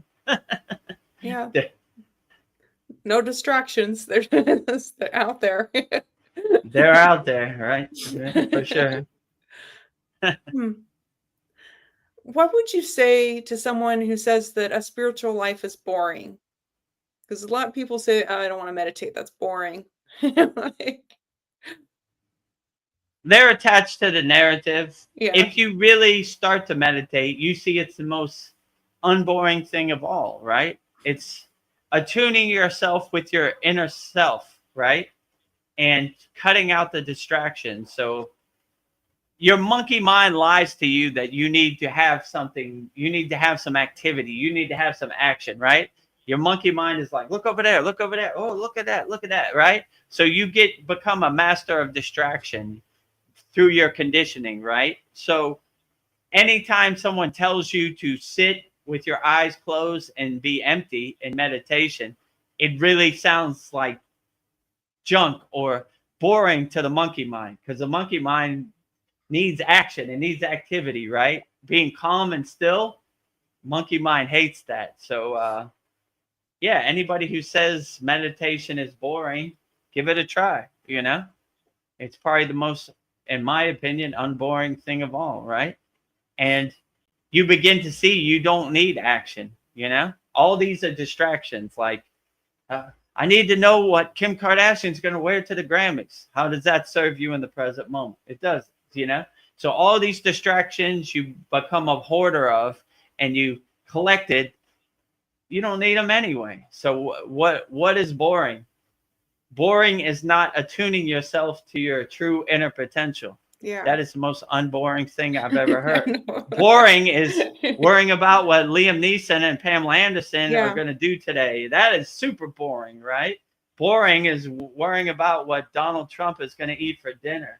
Boring is worrying about who won the football game, you know? Yeah. Like you be once you have that discernment, you have that awareness, you see like all the things you think you are interesting are really boring anyway. You just are drinking the Kool-Aid, you know. You bought the farm, you know. You attach yourself to their narrative. Like, these people are professional attention stealers, right? Look over here. Look over here. Ooh, ooh, ooh, You ooh. don't want to sit alone by yourself and just be calm and still Yeah. your mind. You know, we want you Find to have real more happiness. trash, not less trash. You know, like, we're giving you more trash. So it's a constant war zone and a minefield for your consciousness, because they're stealing your attention every which way. They're pulling you in all directions, right? Like, look over here. We got Pamela Anderson and Liam Neeson, you know, or, you know, you go on YouTube, you'll see all the clickbait. It's all clickbait, you know, like, click here, click here, click here, click here, you know, click on this. You'll make $100 million by tomorrow, you know. It's called clickbait. They're stealing your attention. It's such a war zone. It's such a competitive field that they're constantly fighting over your attention and over Yeah. your data. So if you take a moment and to sit on the side of your bed and close your eyes and just have a meeting go inside you as you, it's almost like a breath of fresh air in this crazy Maya delusional world. So the most boring thing in the Maya delusional world is their narrative. That is super boring. That's You know? boring. You saw what Donald Trump did today? Boring. You Yeah. saw what Kim Kardashian wore to the Grammys? Boring. You saw who won the football game? Boring. Boring, boring, boring, boring. Boring. Most unboring thing is meditation, right? Being present alone with yourself, having tea inside you as you. You know, I like to say having tea with God inside you as you. Yeah. So people who say it's boring, give it a try, you know. Yeah. Maybe And then you can find your you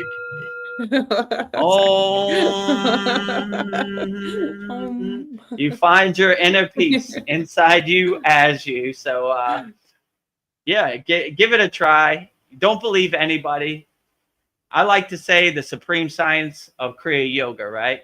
We test it, we observe it, we experience it, we feel it, so we know it, right? Don't believe me blindly. Don't believe anybody blindly. Test it for yourself. And you'll see meditation is the most unboring thing ever, in my opinion. I mean, when I go out into the Maya delusional world, it's super boring to me. I can't wait to get back to my meditation cushion. I'm like, boring. DMV is boring. Grocery store is boring. Walmart is boring. Boring, you know? Boo, boo, boring. Maya delusional world. I see you. I see your tricks, Maya delusional world, trying to trick my brain. We're exciting over here. Yeah. Meditation, that woo-woo tree hugger California thing, that's boring. No. But Walmart is exciting, right? Yeah. You know, they have pudding, 2 for $1. Yeah. Exciting, you know? No, boring. Boring. Boring. Putting gas in your car, boring. Boring. You know? Everything is boring, right? Like, Driving to work, boring.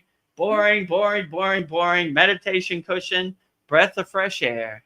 It's like the sun rising, the sun rays hitting your face, right? I can't wait to get back to it. So every time I go out into the Maya delusional world, I'm like, all right, hurry up so I can pay these bills and I can get back to my meditation cushion. Boring, waiting in line at the electric company. I've got 20 people in front of me. Boring. Where's my mala beads? This is not boring, you know? So, people who say that, in my opinion, are deluded, because no real meditator would say that. They'd be like, man, I can't wait for my job to get over and get back to my meditation cushion. I've been counting the hours, you know? I've been doing everything I can to get back to my true self. And then I hear some people say that, like, when they're doing their sadhana, like their, maybe meditation, that they feel like a negative forces or something of ill content, that it's hard for them to do their sadhana. But I was thinking maybe that's a positive thing. Maybe there's something coming up that they need to look at. I don't know. Why would somebody feel negative energy when they're doing their sadhana or doing the best they can to go into meditation. Is there something that needs to be addressed or healed? I don't know. What's going on there? I mean, I would first say this to everybody, that all yogis and yoginis go through this, right? The only difference is they have an intention, a sankalpa to push through it. So no one should feel like they're the only one. I go through it on a daily basis too. Before I did this satsang, I woke up at 6 a.m. to get everything set up. I said, oh, man, I don't know if I want. Can I just go back to bed? But then you set the intention, like, and you get in line and you start putting one foot in front of the other and doing the work. So yeah, I would say if you feel negative forces, don't attach to it. Laugh at it like the joke it is. I mean, your ego hates the spiritual path. Let's be honest. In my case, when I got on the spiritual path, it was like a nightly war every night, right? Like, it didn't want me to get on the spiritual path. It wants you to be attached. It wants you to eat bad food. It wants you to attach to bad thoughts. It wants you to feel negative energy. It wants you to acknowledge negative energy. So even if I felt negative energy, which I usually don't, I wouldn't even acknowledge it. Like, this has no place in my life, right? We focus on the positive, and we take all of our trash out to the curb, throw away. We don't carry it. So if you feel some kind of negative energy before you do your sadhana or while you're doing your sadhana, I just wouldn't attach to it. I'll be like, that's the best you got. You ain't got nothing. This is kindergarten. If you think that I'm going to stop doing, let's say, the full wheel pose asana because you're putting some unnecessary thoughts in my head, then good luck, And we have a practice in our Kriya Yoga school. Before we do meditation, we do suddhi. So we're cleaning our house before we go into meditation. So there's nothing to follow us into meditation, right? It's just, we're cleaning our house, right? So we detach from everything, all of our unnecessary distractions, detach, let go, detach, let go. When we're clear, then we can have a profound and dynamic meditation. But yeah, so I would say clean your house before you invite visitors over. So meaning before you go into meditation, make sure all these negative thoughts are gone, and that will probably serve you the best. So okay. If you feel any thoughts coming when you're doing your sadhana, your yogic practice, I would just detach, let go, detach, let go. I don't care what you say, ego. We're doing this today, and I am the boss. I tell you what to do. You don't tell me what to do. So get lost. Full wheel time. Yeah, if I do feel that, which I haven't felt recently, but I'm not above it. Like, let's say I'm doing the full wheel pose and I get some negative thoughts right when I'm in mid pose, right? I'll just be like, that's the best you got. I'm gonna hold this pose even longer. I'm gonna make you pay, right? Right? You think you're gonna stop me? We were gonna go 5 minutes. Now we're gonna go 10 minutes.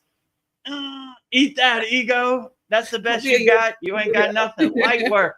Kindergarten over here. So yeah, look at your negative thoughts as like a game, like an opportunity for you to overcome. Like, oh, I was wondering when I was going to use these kriyas. The day has now come. Here it is. There it is. Right? Drum roll, please.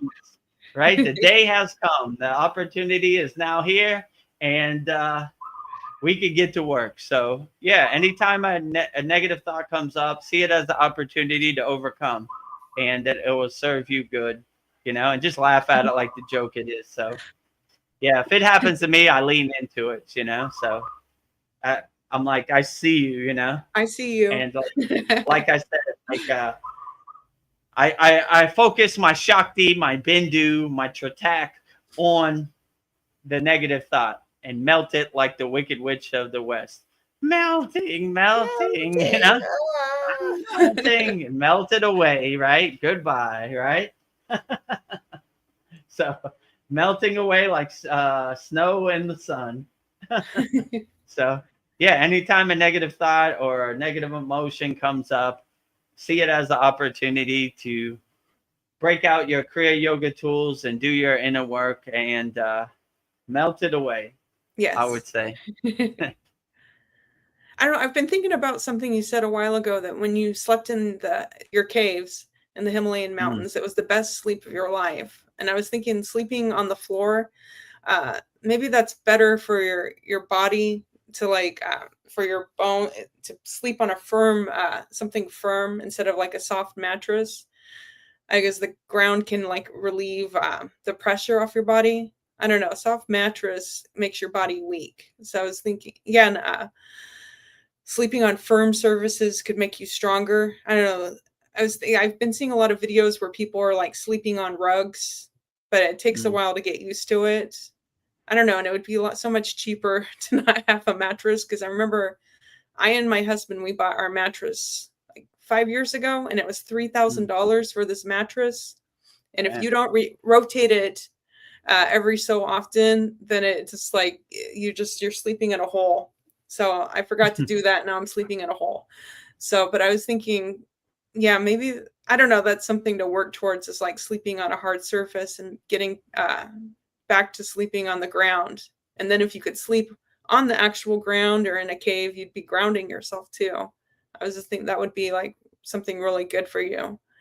So, Yeah, yeah. so in my case, it was more of a, like you said, like a grounding thing. Like I always like when my gurus say, we bring our own energy to the party, or we bring our own bottle to the party. So no matter how hard the rocks are in the Himalayan caves, my energy carries me. So no matter what situation or what the circumstances are, the hardness of the floor, I still have a blissful energy set that carries me. So I think it was more about the energy than it was the actual Mm. rocks, you know? Oh, okay. So I was basically radiating Ananda, bliss, joy, you know? Like, so I didn't care if I was sleeping on the top of Mount Everest.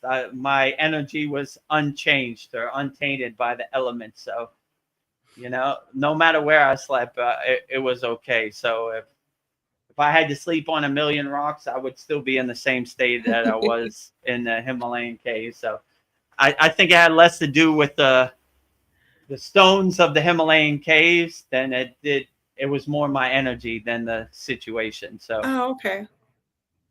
I internally, I try to have my energy untainted, you know. So I try to not be affected by the external circumstances. So I mean, it would be super hard and uncomfortable to a regular person, but in my energetic state, You in were, my blissful state, it was absolutely perfect and the best sleep yeah, I ever had. I slept like a baby. So yeah, have energy, will travel. That's what my yeah. guru said. When your So frequency is high, everything's joyful. if if we're sleeping on the rocks next to the Ganges River, same, you know, Yeah. blissful sleep, you know, or wherever in the middle of New Delhi, you know, it's blissful sleep. So we try to carry that energy with us. Have energy, will travel. So we come equipped. So if they have a good mattress or they don't have a good mattress, it really doesn't matter because we bring our own energy and we're Yeah. equipped to adjust to the elements and the situation no matter what happens. Yeah, and I was also, another thought I was having, like, people are so afraid to be alone. Not, Mm, many people are, but on the spiritual path, you're like, if I'm alone, that's okay. It's like you're enough. Like being, yeah, you're not dependent on anybody's attention or anything. And maybe being alone or being with yourself is, I don't know, maybe being in a relationship with yourself is the best relationship first. And then true. if you find somebody, then that matches your frequency, I don't know, but don't be dependent on finding that person. Like, Yeah. Like in Kriya Yoga, you begin to see like silence is the best teacher. So when you're alone with yourself, there are many enlightened yogis. They're called Mona yoga yogis, which means Mona means silence. They don't even talk at all. They're in a constant state of Mona, right? So they're just alone with themselves. And I said before, one time you asked me, are you ever lonely? And I said, I don't even know how all these Yeah. ascended masters and spirit guides and archangels and deities and devis and Kriya yogis, how do we all fit in here? I could never be so lonely. I don't, I don't have time in the day to talk to all these deities, Yes. So when you have that perspective, you're never really alone. Like you have all the tools and everything you need. And if people come and add to your equation, that's good. But we need pluses. We don't need minuses. So if they're energy vampire, what do you need them for? They're just trying to steal your pure energy. So we just let them go, So yeah, I encourage it. And you'd be surprised when you're alone with yourself, the answers come readily, like they're just waiting for you out there. So you cut out the distractions, you cut out the chaos of the Maya delusional world, be alone with yourself, and you'd be surprised how many answers you could get just being alone with yourself, Yeah. So Nurture I would your encourage soul. not looking for anybody to come save you or think you need somebody else to make you happy. Just cultivate that self-love inside you as you, and you'll never be alone, right? Yeah. Have energy, will travel, So well, no matter where I go, I have all these ascended masters and all this essence and presence from the higher planes, and I don't know how we all fit in this car. Yeah. I need some room. Give me some elbow room. Come on, Baba G. Too close. Oh, too close.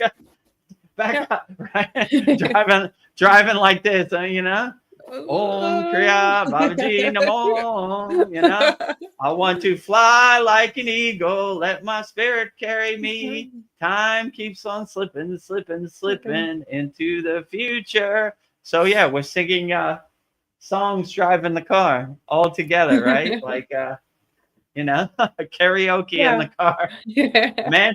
Mantra karaoke, mantra japa karaoke with all the invisible ascended masters in my car, road trip. Yeah.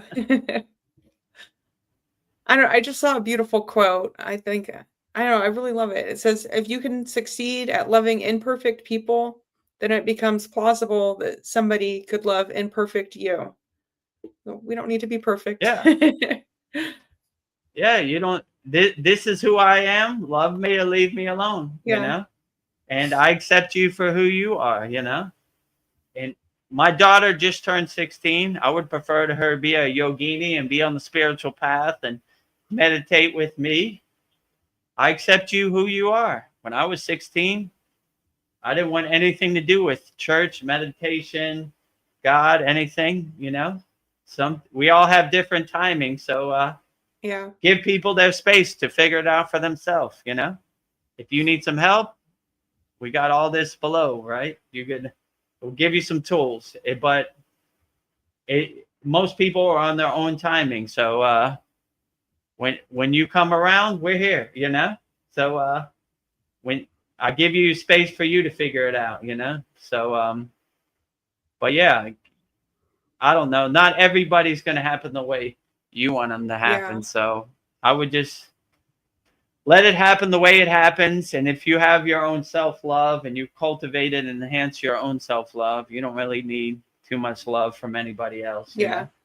Especially love that comes with conditions or disclaimers, right? Or what do they call it? Contracts, like obligations, these type of things, Oh, right? boy. Like, this is who I am. Either you want to walk this journey with me or you don't, but I'm still going to walk it regardless of what you do. And if you think because of you, I'm going to change my trajectory or my path for you, you're living in dream world, because I'm going to do what I do, and either you come with it or you don't come, but I'm still walking, and I'm not going to change. You adjust, I don't adjust. Yeah. Yes. Either I will find a way or I will make my way. So yeah, either way it's happening. Absolutely. Well, I have to get going to bed, so I was like, I'm sorry. I have Yeah, too nothing many to be sorry questions. about. Daily life is calling, right? Yes, yeah. It happens I to don't all of us. I don't know. I have to be up at 3 in the morning, so it's getting late. But we've had a really good time. We've talked about many different things. So this has been a great sat song. So I hope everybody's enjoyed it. Do we have any other questions or that's it? That's it. Just Sandy. Okay, great. Yeah. Oh, you know All what? right. This was a thought I had before we go. Like all these emojis, I feel like that's Mm, becoming the new language. I feel like soon mm. we're just going to be talking in emojis. Like, and we're watching it. It's I like I mean, can on miss. our Kriya Yoga school, our free school, and our paid Yeah. school, definitely, right? I am Yeah. the emoji master, right? Yeah. That's all I talk, right? Prayer hands, mala beads, Om symbol, all that, right? Hearts. Yes. So it, Yeah, it, like it when I'm conveys it good. Now we have GIFs. So we yes. have Oh yeah, I love GIFs that. and, different GIFs, victory and, happy birthday and all this stuff. So, yeah, we are a very heavy emoji and GIF heavy Kriya Yoga school, freed and paid. Yeah, it's such a fun way to communicate. Yeah, it's cool. Yeah, And when you see I'm sorry. a good GIF, you want to have another Yeah, good GIF to reply with, right? So this continues the GIF cycle, right? Cal posts a GIF, I post a yeah, GIF, you post a GIF, GIF, GIF, GIF, GIF. So yeah, yeah, I feel like we're trying to out-GIF each other. uh, hopefully it brings a smile to everybody's face. I try to find the coolest GIF I can. The one I like is the cat driving the motorcycle, Oh, right? yeah, Where he's that's like cool. cool cat, right? Oh, I just saw a big lizard behind it Ooh, over yeah, he there. was He at the went behind last my one water. too. Ooh, he Yeah. likes it in your yard. Yeah. Yeah, interesting. Yeah, we haven't. Oh, I see some birds around here, out here. Oh, cool. Nice. Yeah, Well, so we're a Sandy, GIF heavy. That's yeah. our new language, GIF. So keep those Yeah, GIFs coming. Keep those emojis coming. yeah. We enjoy it. Well, Sandy says, thank you so much. And thanks again for sharing your healing art. You're welcome, Sandy. Thank you for asking me. That really touched me. Yeah, Thank you. outstanding. Yeah, thank you for giving us a tour of your Yeah. Kriya Yoga art. It was Yeah. outstanding. Your gallery. Well, I hope that dream I had comes true where I think I'm in Thailand and I'm having a gallery opening and it's like everybody's like sitting on meditation pillows looking at my art and then I walk Nice. out and I see you at a table and I sit next to you and you're signing your book and then I'm sitting next to you and I'm signing my art book. So maybe we'll see. We'll see. I will be selling a one-word book like Patanjali. It'll And be now yoga. yeah, it'll be all emojis. What do I write about? Nothing. Nothing. Practice yoga intensively. And now yoga. And now yoga. Good night. Yeah. Have a good night. Drive home safe. Like, close your book. Everything you need is within inside you. I like when my guru said we don't talk about Kriya Yoga, we do Kriya Yoga, Yeah. right? So Yeah. Oh.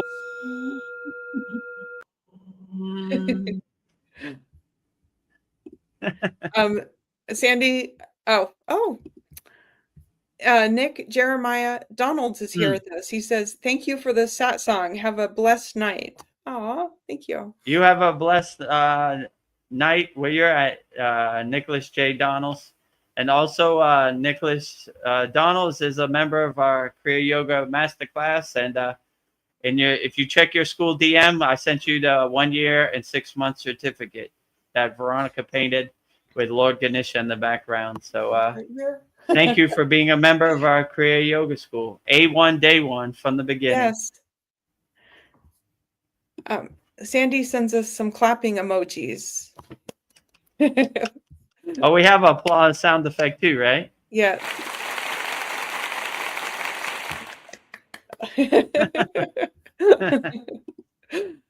Oh, and then Sandy sends us a yogini meditating. I love it. Oh, outstanding. Yeah, that's a good one. Om. Sending peace and blessings to all yoginis out there, and all yogis out there, and all people walking the spiritual path, all meditators. Well, this has been wonderful. This has been soul therapy. Thank you for coming, everybody. I feel so happy. So, yes, my heart chakra is pounding. Oh. Yeah, so we do the satsang every Wednesday, 9 p.m. Eastern Standard Time. We usually go in between 3 and 4 hours. So, and we also, every Sunday, we do Soul Talks live from a Thailand beach, 9 p.m. Eastern Standard Time. Also, every Monday, we have Mantra Monday. This Monday will be world premiering 108 Raksha beads, 1 mala for Goddess Kali Devi.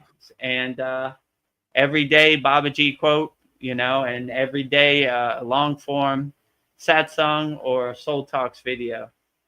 So, yeah, it should be good. It'll be wonderful. And, yeah, make sure you subscribe to our YouTube channel. Click on the notification bell so you can see every time we upload a video. We have over 1,000 subscribers, and watch as many videos as possible. We have a playlist for our Soul Talks live stream. We have a playlist for our shorter Soul Talks. We have a playlist for our satsang. We have a playlist for our Babaji quotes. We have a playlist for Mantra Monday. So we have a playlist. Oh, bless you. Bless you. And we have a playlist for everything. So, yeah, make sure you subscribe to our YouTube channel. And also, if you want to discover the secrets of Kriya Yoga, 100% free, go to freekriyayoga.com and join. I think we have 755 like-minded Kriya yogis and yoginis practicing Kriya Yoga all around the world, 100% free. We have a very interactive community where we all post daily uplifting, inspiring Kriya Yoga videos, Babaji quotes, everything. And if you're ready to go to the advanced techniques and master the supreme science of Kriya Yoga, join me, Veronica, Paul, Cal, Nicholas, Donalds, everybody in our Kriya Yoga Masterclass. Go to KriyaYogaMasterclass.com. And with that said, we will wrap up our September 10th Vedgurudev's live Kriya Yoga Q&A satsang with me and Veronica. Before we go, I will give you mantra diksha for Babaji's Mula mantra. Anytime you're going through something and you want to have a mantra to call on Babaji for some help and assistance, say this mantra. This is Babaji's direct phone number. And it is Om Kriya Babaji Namo Om. And Veronica will say it so beautifully right now. Om Kriya Babaji Nama Om.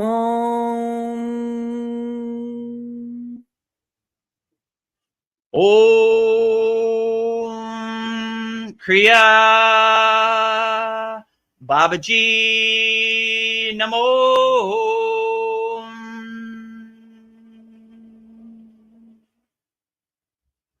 And lastly, we will sing the Shanti Universal Peace Mantra, sending peace and love to all people all around the world. And Veronica will sing it so beautifully right now. Om Shanti, Shanti, Shanti. Shalom. Sat Nam Sadhu Tao Om. Spirit Swami Kami Amen Amen Umen Selah Hom Om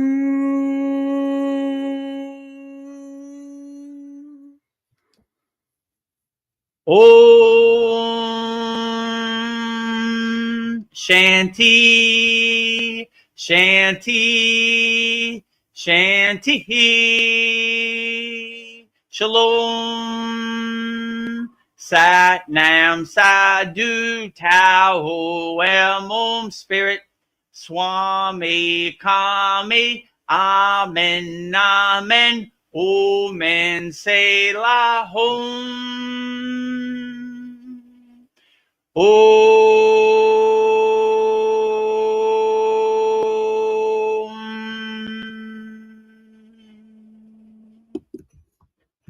Are you feeling spiritually lost? Like you've tried everything, YouTube videos, online courses, even meditation apps, but still something is missing? Wondering, is this all there is? The world is loud and chaotic, and your soul is overwhelmed, craving inner peace, but you can't find your way back to yourself. This is exactly why I created the Kriya Yoga Masterclass and my proven soul coaching system to help people just like you. This isn't a video you watch and forget. It's a daily spiritual lifeline that brings you back to your soul. So if you're done feeling lost and you're ready to start transforming, then come join us. This is more than a course. This is your lifeline. Go to KriyaYogaMasterclass.com. Kriya Babaji Namo.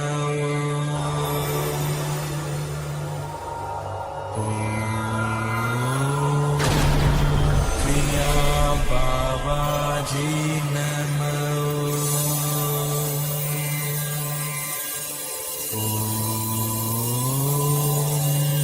Kriya Babaji Namo.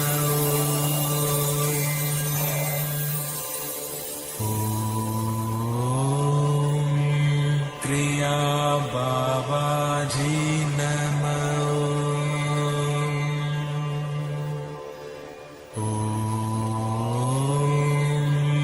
Kriya Babaji Namo.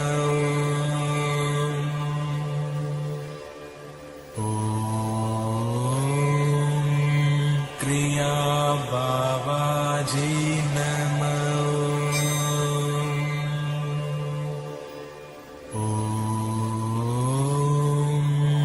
Kriya Babaji